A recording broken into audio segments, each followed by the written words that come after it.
Риска е продукт на човешкия стремеж. И за мен е глада. Защото тенденциите се развиват, науката се развива, бизнеса се развива. И в момента, който ти си мислиш, че си най-големия брат, ти не си вече, ти си един човек, който се самозалога. То е его, то е арогантност. И големите и малките правят еднакви грешки с различен мащаб, който отново ще мога да ги върне в първи клас. Сега видеоформата може да покаже на хората да те претеглят колко струваш.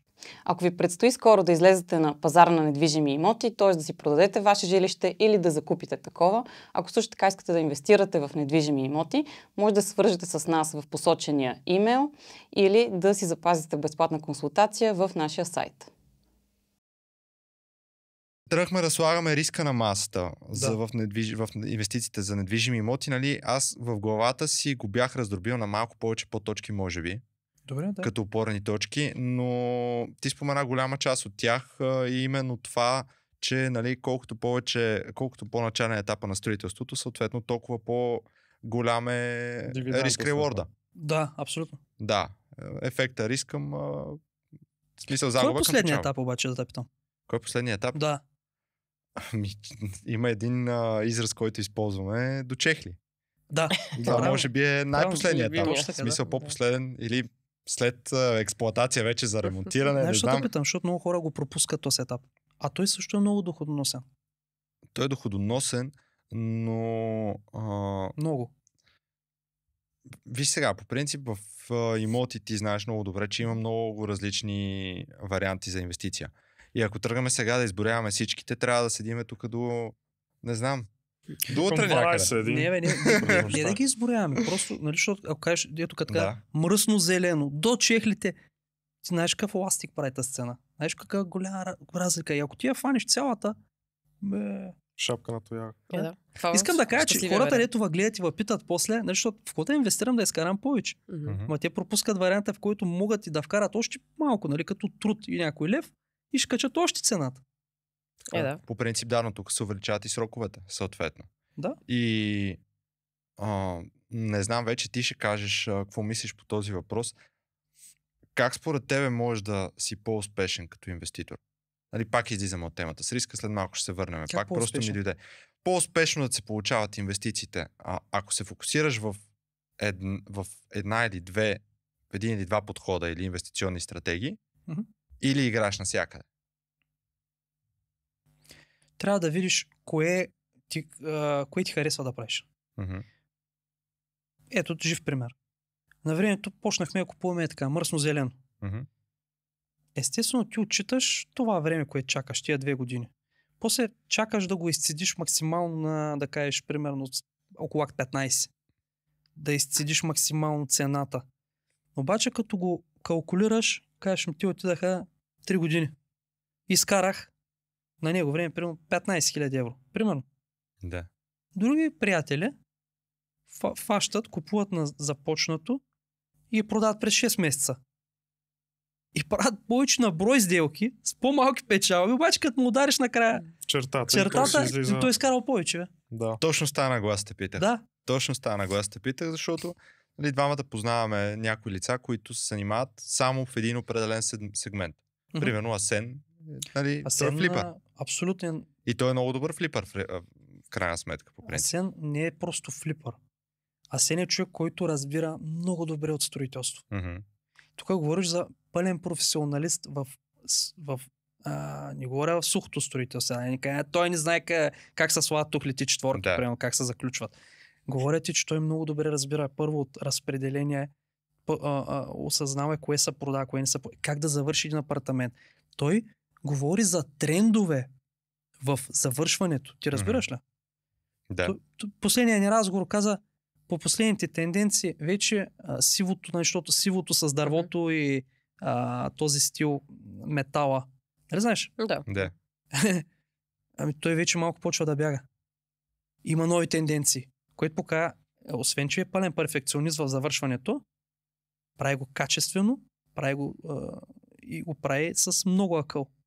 Но ето той пак има други флипърчета. Така, има други флипърчета, които го правят последствено. Еми не може да се мериш съвсем. Но мисълта ми е, че той се отдава към момента поне точно конкретно на това звено инвестиционно. Много е добро.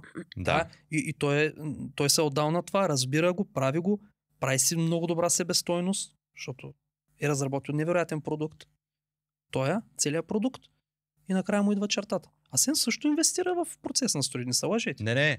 Аз съм запознат и с Да. последните му инвестиции. Въпросът е Това- обаче, че, че в процес на строителство имах предвид, той, че инвестира в процес на строителство, окей, но идеята е, че той се е конкретизирал към момента в една определена стратегия и му се получават много добри резултати, нали? Да. Затова ти зададох този въпрос и ти ми даде точно отговора, който е в моята глава. Смисъл, това кореспондира във всеки един бизнес и дори в това, което си говорихме в началото, когато разбираш нещо. Нали, там реално, естествено Знаеш ли, си най-добър, аз ще когато кажа едно специализираш нещо, което мисля, че много точно ще отговори на това, което ме питаш. Чувал съм, защото аз не съм работил в чужбина, в Германия, в завода, примерно на BMW или на Mercedes. Мгм. Там не можеш да правиш всичко. Значи там завода произвежда колата, има отделно звено, което само продава, трето звено, което само обслужва. И това е било направено с идея всеки по веригата да е специалист в нещо и да яде. Мгм. Така че всеки трябва да намери кой е неговия момент от мръсното зелено до чехлите. И да го прави. Във всеки един от тези моменти има пари. Кой е твоя, бе, брат? Зависи как го правиш, да. Кой на тебе ти харесва да правиш? Именно. Това е. Добре, тук да се върнем отново към рисковете. Да. Имам един въпрос, който ми се върти в главата. Когато говорим за ново строителство, Да. нали, без значение вече на какъв етап е, вече ти ще кажеш с конкретика, до каква степен ние имаме контрол върху менажирането на риска? Върху самия риск. До каква степен имаме контрол В новото строителство. в новото строителство? Говориме не в етап чехли, защото етап чехли и риск там няма. Разбираш В се, смисъл, да. какъв риск има? Да. Да. Пак има риск да не постигнеш доходността, която си предвидил. Да. Но, да. За мен до момента, в който не се фаниш да слагаш тухлите или арматура да връзваш или да пердашиш турбозола, ти нямаш никакво право да говориш, че влияеш по някакъв начин на риска. Защото това от етапа на началото до края да се изгради тая кооперация или къща или каквото и да е, зависи само единствено от инвеститора. Ти си влязъл в някакъв етап, но ти си един прекупвач. Мгм. Ти си някакъв партньор, но ти си лице, което не носи отговорност. Не можеш да носиш, разбираш? Защото сега ти го казвам и като човек, който вече е влязъл в строителния бранш. Аз също имам много познати, които в нашите сгради инвестират. Даре, ама утре като имам аз проблеми, те просто звънят. Тошка, ако става? Бавим се нещо. Бавим ли са? Имаме проблеми с една институция. Ако искаш да помогнеш. Брат, аз какво да направя? Въпросът е, че за мен най-честно е да се каже, че човек, който не строи пряко, няма право да говори, че може да влияе под някаква форма на какъвто и да е риск. Специално в това. В поетапното строителство. Нямаш, човек. Нямаш такова право. И не го прави, не го казвай. Аз тук по-скоро нямах предвид контрол върху етапите на строителство. Имах предвид контрол върху риска на собствения капитал от гледна точка на това, че примерно знаем, че има различни схеми на плащане, първото, което е. Имаме фактори, нали, първият фактор да кажем, че е схеми на плащане, втория фактор са отношения, които ти спомена, които не знам до каква степен вече може да се каже, че влияят върху контрола на риска. И трети фактор, който е етапа на строеж, който го взимаш. Етапа на завършеност, който го взимаш. Защото какво ми се върти в моята глава, когато ти задавам този въпрос? Да. Обясни ми, да. Ти когато го вземеш да кажем, имаш два обекта. Да. Един до друг. Подобни си строителите, нали, от един калибър да го кажем. И двата са преди разрешително да строеш. Един е само, че плащаш 60% сега. Така. За да вземеш по-изгодна цена. Така. Другата не взимаш чак толкова изгодна цена, обаче плащаш 10% сега или плащаш 1000 лева сега. Или плащаш 1000 лева сега. Примерно, нали? Слагам просто хипотетични цифри. Разиграй ми ги, за да иначе разбера преди разрешително да строеш повечето пъти, там няма такива големи проценти. Смисъл колко да... Знаеш какво? Имахме случай, бе. Наши колеги, дай мъжката, някакви клиенти, набили ги в една сграда, няма разрешение, 90 или 100% напред. Да. И в момента А 90% са Да. предплатили Вкарали са преди вече, за да. разрешително. да направят цена. Това вече Това става си е- от алчност. Но точно ето тази ситуация Доста- исках да изкарам. То е самоубийство. Че тук Направо в съм случая смятам, че по този начин ти можеш да, когато имаш избор между двете опции, ти можеш да имаш много голямо ниво на контрол на Взимането риска на решение. на собствените си средства. Да. От гледна точка, че аз имам контрол дали я рискувам 1000 или 2000 там да капарирам, Да. или я рискувам 90% от сумата. В това отношение си абсолютно прав. И другия вариант е, другия момент, в който според мен може да се контролира, в смисъл той е единствения, може би. Нали, втория е, само тези двата ги виждам аз, поне вече ти ще кажеш, е, нали, което си говорихме в началото, етапа на строителство. Защото един е риска на Акт 14, другия е риска в началото. Зелено. Пак се връщаме на това, брато. Доколко голяма степен ти си готов да... То е до себеусещане. Колко се страхуваш. Защото аз ти казах, че съм тръгнал от момента, в който съм си казал, че аз гоня крайната си цел и тия пари съм ги взел от тук и ако трябва, ще ги върна тук. Той съм го взел няколко пъти това решение и никога не ме е подвеждал, защото ако щеше в брокерския ми бизнес, нашето разширяване на фирмата ми започна да се получава тогава, когато в един момент ми беше дошло до тук. Постоянно да стигам до едно място и да не мога да прескоча. Стигам до едно място, не става. И си казах, знаеш кое? Всичко, извиняйте. Казвам, да, всичко смело и кот стане. Защото той е до момент, доколко си вярваш. Защото ти трябва да си готов във всеки един момент да останеш сам гол и бос и да вярваш в себе си, че можеш да се оправиш. И аз казвам, щом съм тръгнал гол и бос от този бизнес, съм се оправил. И утре да стане нещо, знаейки, че няма да повлекне чужди пари, както си говорихме в началото. Да.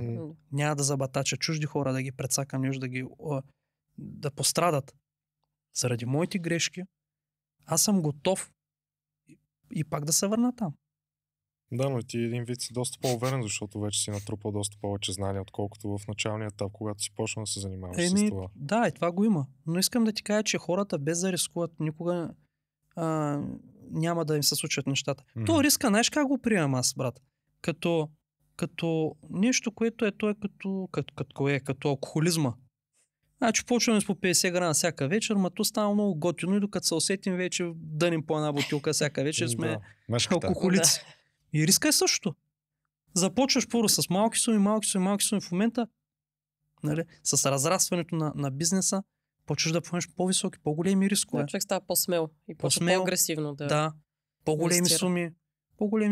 Въпросът е ти до каква степен гледаш, то трябва малко философски да се гледа. Има и доста хазартен аспект, може би. Малко и философски то трябва да се гледа. адреналин преди всичко. Да, но и философски трябва да се гледа. Знаете ли, че мъжете са по-склонни към риск, отколкото жените? Това е така е доказано, има си научени. Защото просто жените сме по-емоционални и това ни влияе за взимането на решение. Съм гледал заради тестостерона.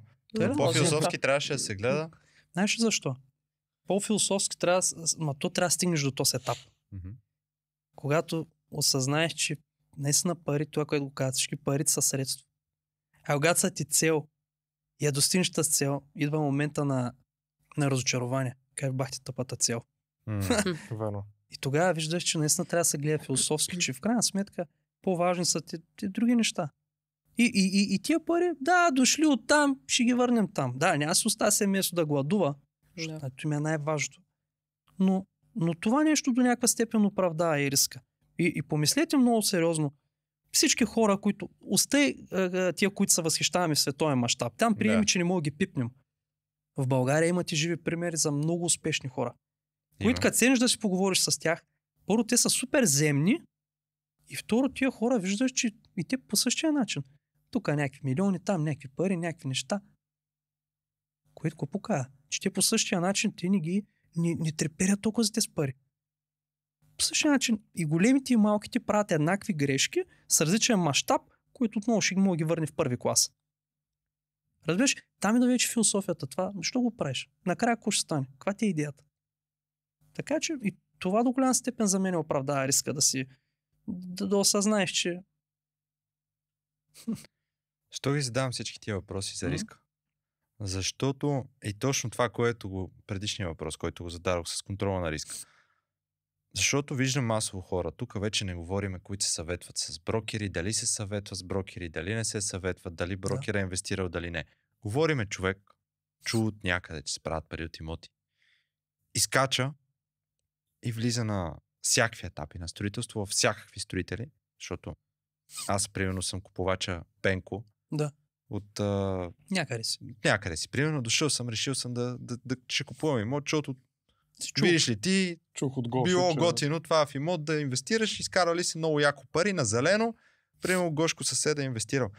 Ама знаеш кой е най-якото? Гошко, онята пак съседа, той ли бе? Да, я ще купа два, даже ние сега три. се смеем, обаче има много хора, които са изгоряли.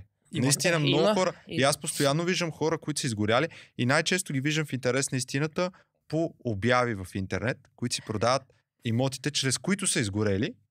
И то в повечето случаи ти можеш да отгаднеш какво пише в обявата. Има едни ключови думи най-отдолу с главни букви написани. Нали? С три удивителни накрая. Моля, без брокери. Без брокери, без да. брокери, И съм звънял и то тук не е дали е с брокери или е без брокера, по-скоро е идеята, че те тръгват без никаква информация за пазара и на всичкото отгоре те не я и търсят тази информация. После вече е късно, защото вече са набили парите. И тук идва момента, че те хора, реално погледнато, се опитваме по някакъв начин да им покажем, че това не е толкова просто и че наистина има рискове, които трябва първо да се прегледат и след това да се гледат потенциалните печалби, защото е много лесно всички да си слагаме розовите очила и да си мислиме колко много пари, как супер милионери ще станем за много отрицателен период от време. Обаче следващия момент идва Тошката, примерно, който е загубил 20 бона от нещо, което не разбира. Виж сега, човек, то е до каква степен хората са осъзнати. Тук някои говорят, обществото, какви били, има някакви ценности, нали, някои общества са по-напреднали от нашите, те били свикнали, че имало човек за всичко, трябва да се обърнеш. Приемем, че в България всичко е изтървано и за съжаление, и аз въпреки, че и аз уж съворя, че съм интелигентен човек, изплющях ли се? Ма аз ще си бъсна главата. Тъй, че един човек като реши да не слуша, какво да направиш? Те викат, има една поговорка, че кълна сила не може да се наби. Да. Докато не се опари, няма как да трябва човек да се опари и то някой път веднъж, два-три пъти. И той се виноват. И то е шокиращото, че в момента, това, защото ти баш в началото, като седнахме, като почнахме си говорим, ти даде пример с твоите родители. Обаче твоите родители, както и моите, както и техните, те са живяли по малко по-различно време, от което ние сме живяли и тогава е имало доста по-ограничена информация, отколкото сега има. Защото сега информацията буквално ти се влива. Влива ти се. Ама проблема, Ники, е, че не я търсиш. Защото сега се дава. Има ли хора на годините на наши родители, които са много успешни? Има. Иначе, щом има, значи имало възможности. Имало начини. Които не винаги са крадени пари, не знам. Има хора с честен труд. Стига това. Има. Дайте си кажем истината. То е до това доколко искаш, човек. Да. Искаш ли го? Съгласен съм. Аз моите не ги опреквам. Строя е бил такъв. За тия мисли държавата, ти знаеш петдневката, събота. Сега я обвинява държавата, тя е виновна, но масово е така. А държавата, казвам го навсякъде. Държавата, за съжаление, така, каквато е. Да. Толкова приема я, тя за всички е еднакво кофти. И какво да правим? Да ревем. Ако искате подкаст 2 часа, да ревем държавата колко е също. Нали? Да. И въпреки всичко, има много информация и тя ти се дава на тепсия. Аз ще ви кажа примерито, аз съм родител. Детето ни с жена ми, пак вярвам, че ние го възпитаваме наистина да е стойностен човек. Но въпреки всичко, детето ми на Коледа получава 15 подаръка. На рожден ден получава пак един билюк подаръци. И ние се обръщаме и казваме, аз имам спомен, детски спомен, жена ми вчера даже. За Коледа имах един подарък, вика. Това бяха дрехи за кукла. Аз нямах кукла. Кукла получих чак следващата година. Разбираш за какво говорим? Оскъдицата. Ма цениш ли го? Цениш го. А сега всичко му съда. То си ти говори, оня ти говори. Наливайте се информация. Ти си до така степен вече задръстен от информация, че ти не можеш да я отсееш. Разбираш ли? Ти не можеш да я отсееш. Въобще не говорим той, че... Да. То е проблема, брат. Няма стремеж. Ти като си гладен, няма ли да излезеш да си напъниш мозъка, да измислиш как да изкараш днеска 2 лея? Ще си напъниш. Така е. Ма като ти слагам сутрин, обед, вечер да ядеш, кой се еде, мама? Кой искаш, мама? И за кой си напъваш мозъка? Като всичко ти идва на По същия начин е с информацията. Също е. Абсолютно също. И това риска е продукт на човешкия стремеж. И за мен е глада. Разбираш? Да, по-голям стимул от него Разбирам. няма. Колкото си Глада по-гладен, е толкова царя. по-риск. Да. Глада е И цар. какъв хъс ще имаш, По-голям това го определя. Да. Да. Това си мисля, че е основополагащо. Гладен ли си, ще скъсаш. Най-успешните хора в целия свят, какви са били, бе? Гладни. Гладни, Точно. Мизераци. бедни, скъсани. И то е обаче, каква красива история. Но това е самата истина. Трудностите изграждат личността. Точно така. Като си погален с виждаш- перце, нямаш амбиция да се развиваш просто. Просто, че живота е скапан и го приемаш. Да. Както казваме държавата. Тя е скапана. Приемай го, край. Дай да видим въпреки нея какво ще направим. Обстоятелствата са такива, каквито са. Вече ти... Разбираш? Всичко зависи от тебе, но това за глада. Напълно съм съгласен, но тук идва и момента, че опитвам се да направя една взаимовръзка в главата си с гладните хора, които търсят информация. Да. И той с гладните хора, които по едно време се наяждат и начина по който почват да действат, когато са се наяли. Или поне когато си хапнали. Така. Не преяли, презаситени, хапнали. И по същия начин почвам да правя някакъв паралел с тези хора, които имат някаква информация и не търсят повече. Един вид, че стига до някъде ли? Да. Аз съм Не, че стигат до някъде, че си променят. Виж сега, говорихме си преди да дойдем с Лили Да. за финансовата култура на хората, за това какво се случва, когато един човек си промени стандарта на живот. Ставаше въпрос, нали, ние си го изкарахме през лични примери. Аз си обяснявах, че нали, моя лична ситуация, която съм имал месеци, които с майка ми сме живяли с по 80-100 лева на месец. Тежко. Да. И нали, от когато сме почнали да работиме в сферата, в която работиме, нали, че сме си повишили стандартите на живот. И тук идва момента, че нали, точно този паралел опитвах да направя с намирането на информация. Когато си повишиш стандарта на информация, информационния стандарт, така да го наречеме, това по какъв начин ти влияе на глада за нови знания. И точно това може по някакъв път да ти отрази доста... Разбрахте. Да. Искаш ли да ти кажа моята формула? Аз как действам в финансов аспект и в такъв аспект, чисто информационен аспект, ограмотяващ, подобряващ. И в финансова гледна точка е също, и в тая гледна точка с информацията и знанията е също. Ти трябва да си първо опитай се да ги занулиш. Един вид, този година ти останали 100 000 лева или 100 000 евро. Някакви пари са ти останали. Няма значение. Ето, инвестиция, бе. Защо? Защото като имаш пари се отпускаш. Ти не си гладен, бе. Обаче като нямаш пари и пак уж си голям тарикат, обаче нарочно си направил да останете с 50-100 лева и кажеш мамка му. Нищо, че си ги ударил в някаква инвестиция. Тя ще се освободи с времето, след години. Да. Фърляш ги парите, не ги мисли. Наскоро имах разговор с мой колега, който, нали, аз за кой ви казвам, че моите хора ги обучавам в момента да стъпват вътре, да влизат. Казвам, малко съм притеснен. Купих един, нали, той при нас купи апартамент. Малко съм, аз сега като се освободя апартамента, като освободя едни пари, ще се успокоя. Викам, добре бе, чакай, кое те притесня? Ти имаш вече един купен апартамент, ти вече си собственик на един имот. Радвай се, бе. Даря му парите. Кое те притесня? Аз го сторя. Нали, съдружниците ми. Ти вярваш в мен? Аз в тия вярвам. Значи ти 100% вече имотът ти е готов. Гледай го през призмата, че ти имаш вече готов имот. И гледай го през призмата, ето виж сега, треперите отдолу, нали? Почваш да мислиш, почваш да работиш. Защото като ти имаш този месец, по брокерите съдя. То миналия месец скарал прямо 5 бона. Аз тези 5 бона ги въртя с няколко време, те вече не са същи като едно време. Изкарал си 10 000. Следващия месец. То си има кефи, няма му дигна.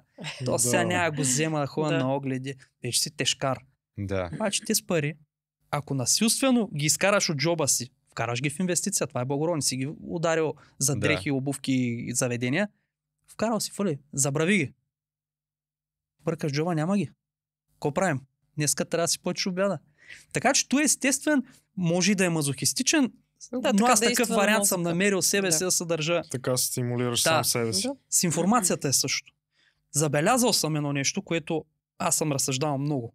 В годините ми се беше наложило по така лоши причини да стигна до професори в медицината. И в пряк, нали, ходиш, правиш консулти с различни професори. Виждаш поведението на единия, на втория и на третия. Двама от тримата бяха най-великите. Третия обаче, въпреки че беше професор, светило в своята област и по мое мнение, по неговата акредитация, по-добър дори от другите двама, той не спираше да учи. Каза съм на един симпозиум в момента, отивам в Германия, тогава да завеждам това, правилно това. Викам, чакай бе, значи уния си вярва, че са стигнали върха на хранителната верига. А той човек, той продължава се. Защо? Защото тенденциите се развиват. Науката се развива. Бизнеса се развива. И в момента, който ти си мислиш, че си най-големия брат, ти не си вечен, ти си един човек, който се самозалога. Той е его, той е арогантност. Разбираш ли? Така че, ако разсъждаваш по този начин, аз вече знам. Аз също мога кажа, аз съм много голям, аз ги чувам нещата. Аз като се прибера от работа, имам си такъв момент, който аз най-любимото ми време, като стана сам със себе си. Като заспят деца, жена и така нататък. То е след 10 часа. Откарвам до 12-1. Защото влизам на спокойствие, гледам, струвам, мечтая, чета, различаваш. То е моето време. И то е, аз черпя информация. И оттам идва всичко. Но не знам дали това не е основано на някакъв естествен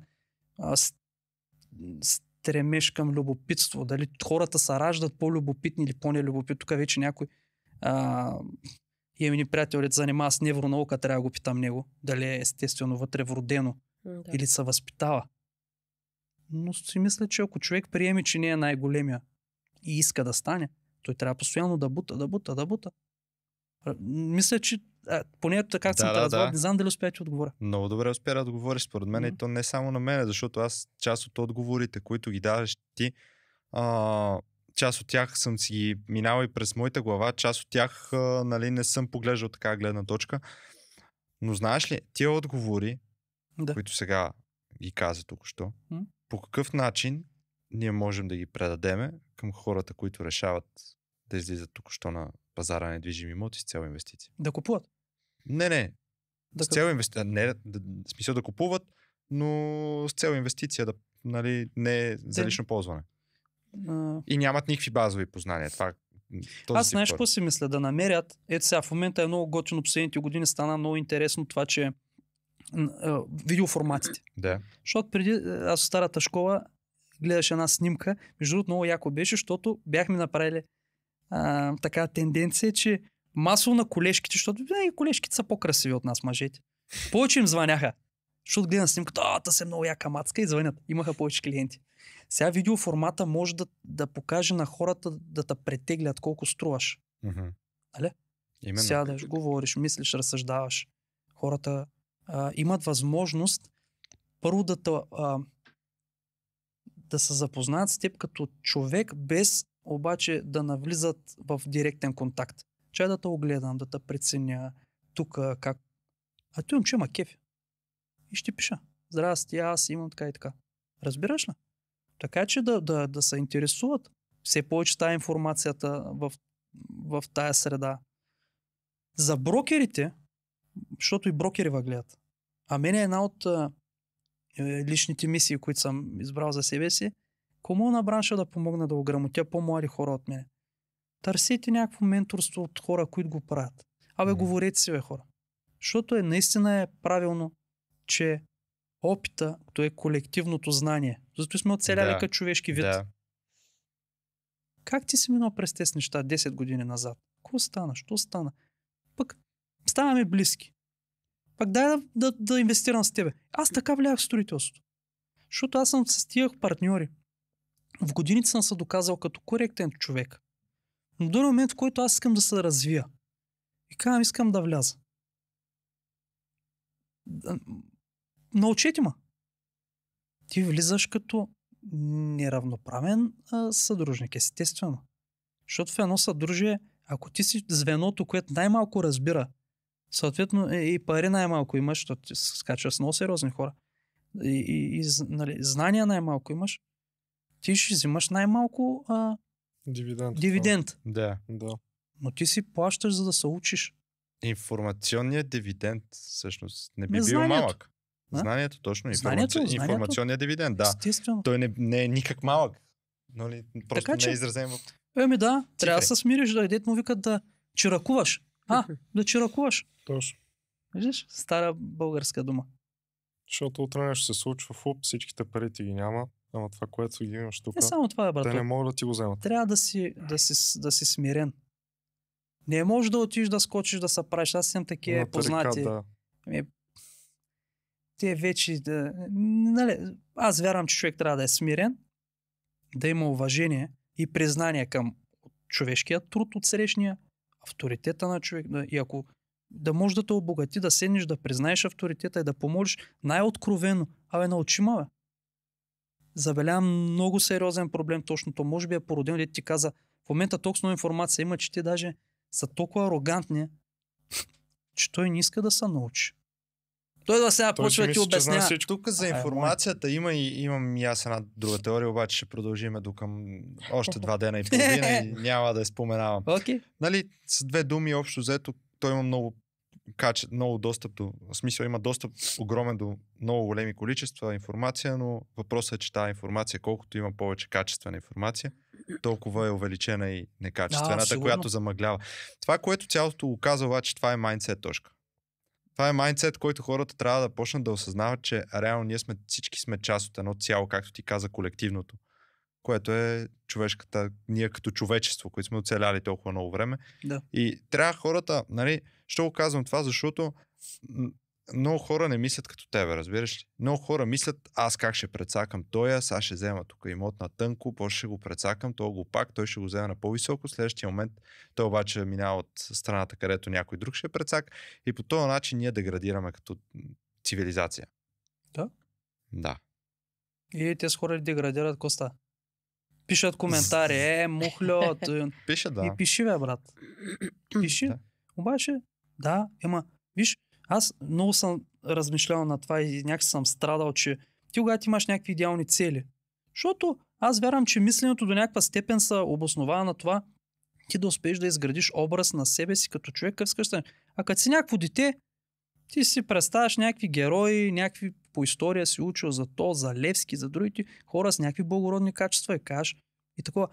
А защо са записани само някаква шепа хора в тази история?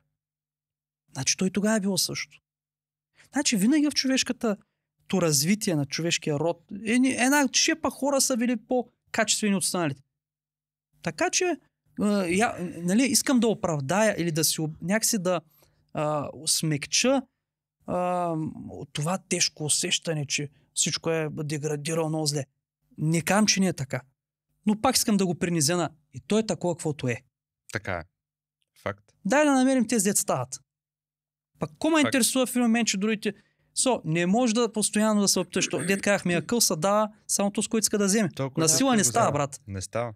И аз съм се изтощил и изморил да трябва да ти вкарам акъл в главата. Знаеш какво? Живи и здраве. Абсолютно. Да, това е твоята енергия и твой избор. Още така. И комуникираш, намираш си хора. А то може би и това е идеята. С годините да успееш да... Как е там? Отсееш хората. Да отсееш хората. Ориза. Нали Да. как правиха? Да. Явно е също. Живота е така. Също е явно, да. Не, ти посяваш, то вече дали ще поникне, от човека си зависи. Примерно. Ами... То ни виж, говорихме за инвестиции, трябвахме да обърнем на философия на малко. философия. Смятам, че доста добре се получи, Да. защото в крайна сметка не говориме празни приказки, смятам аз. В инвестициите, в бизнес взаимоотношенията много са важни тия, както говорихме. Човешки качества. Това да може да седнеш човека, защото вие, ако се дадете сметка и с клиентите си, вие трябва да се харесате на емоционално човешко ниво. Задължително. Ти не ма кефиш, кома интересува какъв брокер си. Затова правиме Мой среща. си най-големия. Нали, последно време се базикаме, че хиляди такива определителни. Най-любимия, най-големия, най-известния, най-не знам си къв. Човек, кома интересува? Да. Аз искам съм най-свестния, разбираш? Да. Като не се харесвам, кома интересува там? То е. Живи и здрави всеки. Не случайно ги зачеркахме всички тези неща, по принцип, защото те са тясно вързани с инвестицията. Да, абсолютно. Дългосрочната. Да. Повторяемата. Да. Да. Устойчивата. Да, бе, да. Защото си не строител бачкаш с години. Има строителите създават точно така клиентела от хора, които те са как като кита, дето плува и до него има и рибчици, дето винаги са до него. Нали? Също е. И те си помагат. И защото той знае, тук трябва да предплатим преводим парцел, много, нали, повече пари, пък да не ми обърка математиката. Той знае, че аз знам, че ти с мен работиш до години. Имаш свободни пари, братле? Имам. 200 хиляди евро или 300. Няма значение някакви пари. Защото ще вземе един там парцел, който ще излезе колко хиляди квадрата, там пък ще му ти направят цена за... Оп, ще се включи. Как е тошката? Той е много мой, бачка ми от 10 години. Това са дългосрочни партньорски взаимоотношения. И те. Ами благодарим ти много за гостуването. Мерси, мен беше много драго и на нас. Много се радвам такива млади хора. Беше голямо удоволствие. Много, като млади колеги, готини, надъхани. Много комуникация се получи, много хубав разговор завързах. И мен беше много приятно. Надяваме се и стойно за драгите зрители. Да, стойно се за хейтерите. За хейтерите най-вече. Очакваме коментари. Или те могат да ни дадат за нас. Не знам. Да.